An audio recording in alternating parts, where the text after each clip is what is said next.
Guys, welcome back to my channel. If you are new here, igama ngoka.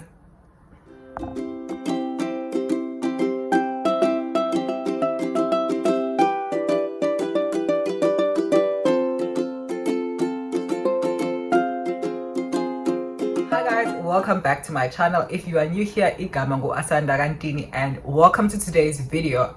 Before we continue, please note that none of my videos are legal advice. If you are looking for legal advice, please go and consult an attorney or any legal advisor that you know of. Yeah, with that said, I am an admitted attorney, but all of my videos are just for information and educational purposes. With that said, let us get into today's video. D&D, drinking and driving. Let's speak about this. I was in court and I realized I've never actually done a video about drinking and driving.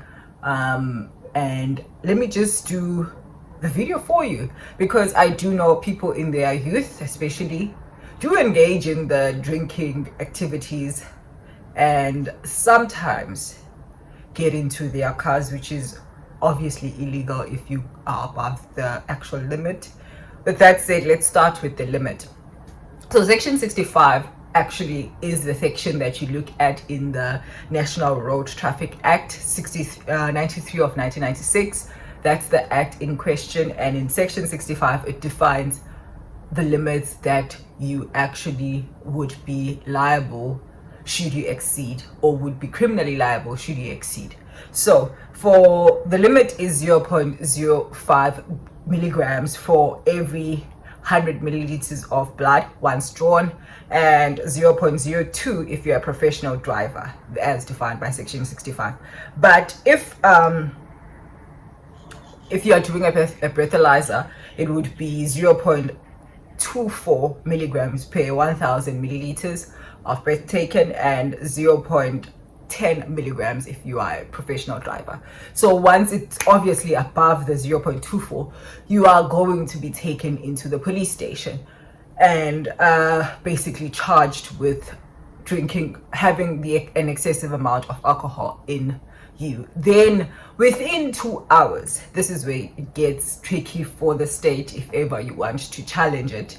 Within 2 hours, so within 2 hours, they have to have drawn your blood and taken it into a lab, and proper procedure should be followed. So what do I mean? The things that they are drawing your blood with should be sealed, should be done by a professional doctor and all of that. And if you ever, as some of you wanna act in court, want to challenge the train evidence and say maybe the blood was drawn from you the next day, that's not an accurate representation. There are people that mistakes like that actually do happen in the police station, because maybe they're taking like a ton load of people from maybe a parade that they're doing, and they take you maybe at 12 at night. They don't take you immediately to hospital as they're supposed to do so that your blood is drawn. They only take you all the next morning. Obviously by then train is challengeable, and the evidence in itself may not be admissible or can be questionable. So if you can prove that and can show that, which actually I was arrested at 12, but they only came for me, or they only took me and took my blood at 2, not at 2, because at 2 it would still be within 2 hours. They only took my blood at 4, and that's not right. So that evidence cannot be accurate, it cannot be used. So if those are some of the defenses if you want to challenge it. And also what the act looks at, because there's a lot of rumors, incorrect information that I've been seeing on Twitter saying that if you are drinking in the car though you're not driving, you would be arrested too. That's not true. If you are in the driver's seat and the engine is running and the police then come through and take blood, then only are you arrested. But if you are in a passenger seat, sleeping, drinking, blacked out, that's not gonna get you arrested. Obviously you could get into trouble for public drinking, but that's a different story. But being in the car does not amount to you being charged with contravening section 65 of the act. That's not it. the act only specifically, the National Road Traffic Act specifically speaks of 2 people that can be charged. 1, driving the vehicle in a public road, so you should know the definition of a public road. 2, occupied the driver's seat of a motor vehicle while the engine is running. If not, then you can't be charged for that. And if you are charged for that, then you have a valid defense, because a lot of people come through to court and want to have defenses when they actually don't.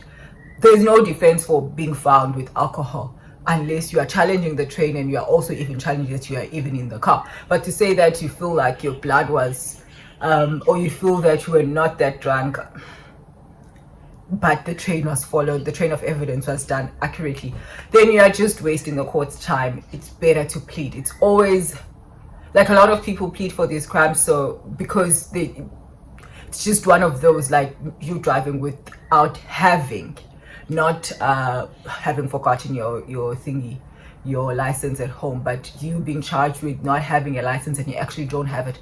You don't have anything to disprove there. If you have it and forgot it at home, your charge would be changed to not having it in your possession. You get what I'm saying? So there are certain crimes that you just can't get out of. You have to actually plead, and some of it is this crime of drinking and driving. So one of my things that I say, not just because I don't drink, I haven't drank in, should be 6 years now, haven't drank since then, but I always feel one of the things that you call upon yourself when you could avoid is actually drinking and driving. There's a saying in isiZulu that says, "Icala liyalivula, ingubo lingene," and those are things that you could actually do, because it's a criminal record, and there's a Section 35 inquiry that's done, which is an inquiry as to whether or not your license should be suspended. Imagine if you use your license for driving as a driver and you're employed as a driver, it gets suspended. And also, not just for professional drivers or anything, but for insurance purposes, that actually affects a lot of people, and you don't want that for yourself. So yeah, look into maybe not drinking and driving, having a sober driver, having accommodation close to where you are for a group, taking an Uber. If you are living in a big city, take an Uber when you're going out to actually go get sloshed, because the limit is 0.05. That's very short. It's probably like 1 glass of wine or even less. But if you're going to be drinking more than that, then no, get yourself somebody else to drive. And if not, you are going to get arrested. And you are going to have an issue which might lead you to actually losing your license if the factors that you are presenting to court do not convince the court that you actually shouldn't have your license suspended. It doesn't matter how long you've had the license. That could be an influence if you've never been charged with the crime. Those are mitigating factors, but it is something that could affect you, and you don't want to be affected by petty things. Imagine having a criminal record simply because you just didn't know how to handle your alcohol, or just were not a reasonable person. Imagine getting into an accident. Now you are accident and actually harming other people. Now you are faced with maybe culpable homicide. You're facing with contravening Section 65. All of these things are not things that you want to do, to be facing simply because of alcohol. With that said, I hope you guys have a lovely week, and don't forget to like, comment, and subscribe, and share this video. With that said, let me know if you've done a plea as a candidate attorney, and if you want me to share more information on how to actually do a plea and prepare for a plea. I think I've done a video like that before. But with that said, love you lots, and I'll see you in my next video. Bye.